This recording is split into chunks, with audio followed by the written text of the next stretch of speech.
Training camp took place today for the Detroit Lions, and it's time to talk about the observations of what happened on that field. A lot of things we're going to talk about. There's good, there's bad, and there is definitely ugly regarding some injuries. Ain't that a...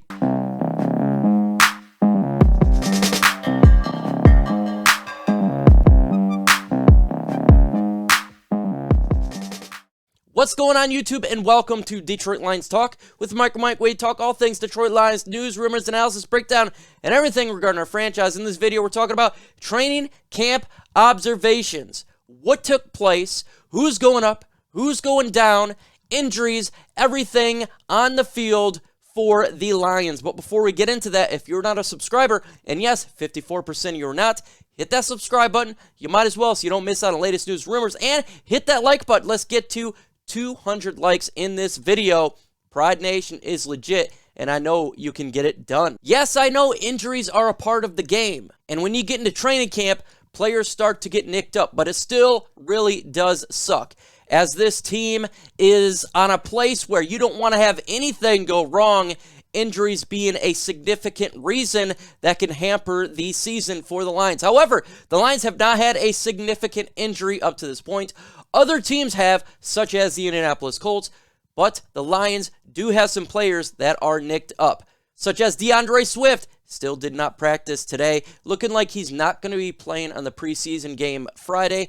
That's okay. We already kind of know what we got with DeAndre Swift, in all honesty, so I'm fine with that. Brashad Perryman, nicked up, didn't practice as well. I would be shocked if he played. Again, anyone that's injured, do not put them in a game. We don't want to risk a major injury. That would be terrible for the Lions. Smash that like button. Let's get to 200 likes in this video. With your help, I know it can get done. 200 likes, smash it, and let's show the legacy media that, yes, we do have a voice, regardless if you like to hear it or not. Also, today, a player who's been ascending, has had a phenomenal camp, doing everything he could, was acting like a G during his press conference yesterday. We're talking about Deshaun Hand. Injured himself today. Yes, he got injured. He left practice early. Don't know the severity. It's probably not significant, but it is significant when we talk about injury in hand, since they go glove in glove there, and they seem to always get together and get injured all the time. So that does really suck from that standpoint. Hopefully he can get better because we need him on the field. TJ Hockenson left practice early due to an injury falling on Akuda. Did not say the severity of it. He walked off, limped a little bit, so hopefully it's not a big issue. Good chance he's not going to play on Friday as well. If it's anything that is more than a week, I would suggest. Kevin Strong, the defensive end, injured himself as well. And Chad Henson, wide receiver. Man, oh man, they're starting to pile up. And of course, Jermar Jefferson injured himself the other day in practice. So we have a lot of players that need to rest up and make sure they're good to go for week one. Don't worry about the preseason, even though I really wanted to see Jermar Jefferson in that game. Another player who's yet to practice today, that was Tyrell Crosby.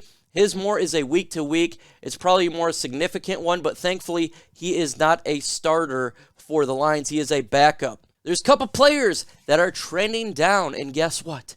The field goal kicking is one of them, with Matthew Wright having 3 attempts at field goals, but was only 2 for 3. This guy's got to get it correct. He's got to get it right, because if he doesn't, he's definitely not going to have a job. Bullock was 3 for 3, except for he missed a 49 attempt at the end of practice. So we still are in flux when it comes to the kicking position. Our kicker may not even be on the roster right now. This could be something we look upon other teams.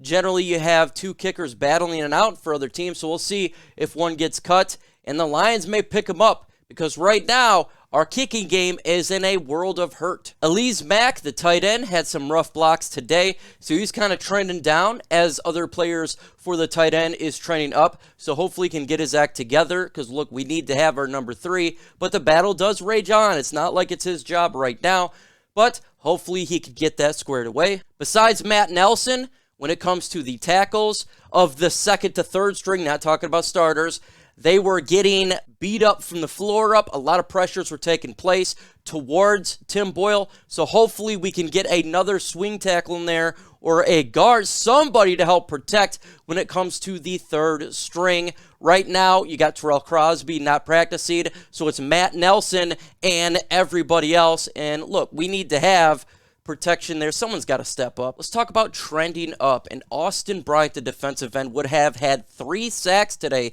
Yes, 3 sacks per not hitting the quarterback. It was kind of given to him. He has been not injured the last couple days, showed productive on the field. That is good to hear for this young guy. Look, I've been extremely hard on him, and I'm going to continue to be until he proves he can stay healthy throughout a season. But, hey, anytime you do some good news like that, I am going to throw you on the channel and give you a shout-out. Great job, Austin Bryant. Comment, what player are you happy to see do well in camp? Throw in a name, any player. Who is your winner of today? Jared Goff on the drives did a good job. He only had 1 pass knocked down. Other than that, he's been solid. Continued to have a great camp. Now, look, being accurate apparently is not something that the NFL likes anymore, as they tend to destroy Jared Goff. But, hey, when it comes to me, I love accuracy, and he's doing a fine job right now throwing that balls on targets. Amon-Ra St. Brown continues to be a dog on offense. This guy is a fighter and a brawler, going after it with Jeffrey Okudah. You need dogs on a team, and I think we got ourselves one in Amon-Ra St. Brown. This guy's a fighter, and we need that here in Detroit. Absolutely love it. When I hear this, he's scrappy. I love it. And guess what? The defenders on the field, when he goes against teams, are not going to like it.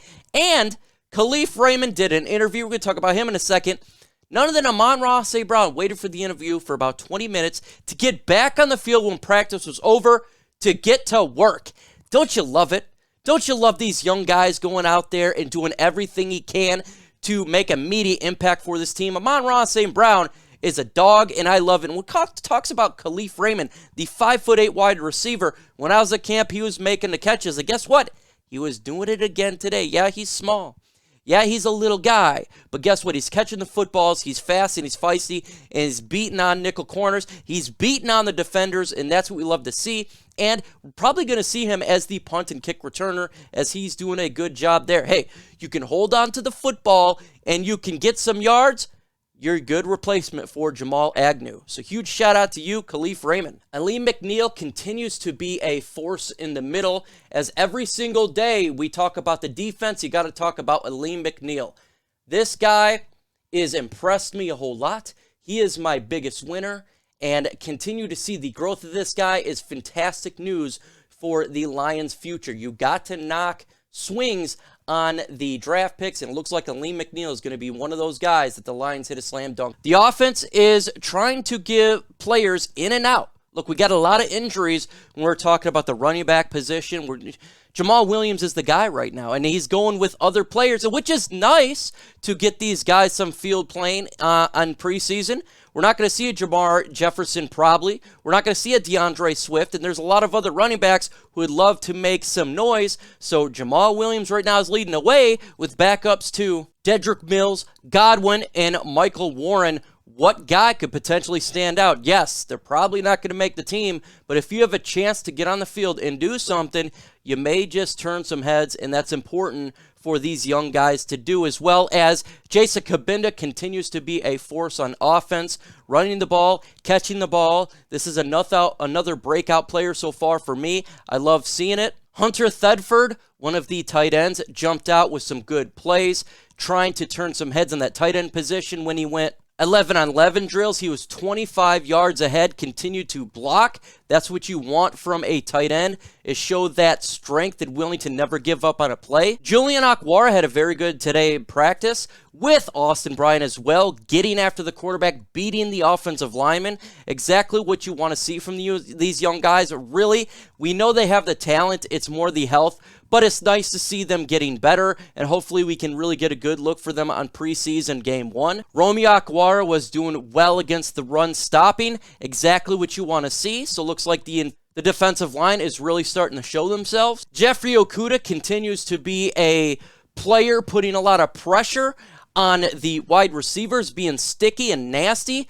absolutely fun for sure. Mike Ford continues to get look at the nickel, as well as looks like he could potentially be a outside if there's an injury. It continues to be a upward trend for him. Absolutely love it there. And Michael Brockers had a veteran day off, which is perfectly fine. Where do you know what he brings to the Detroit Lions? We got the One Pride podcast on my channel on Thursday at 6:30 p.m. EST, a fun, interactive show. Make sure you show up with questions, and we will go ahead and try to answer them as a panel. And on Friday, yes, the Lions watch party at 7 p.m. Detroit Lions versus the Buffalo Bills. Play-by-play analysis breakdown of what's taken place. We can talk about the players that did well and did good in following the game, and videos will be dropped as well throughout the week, so make sure you hit that notification bell.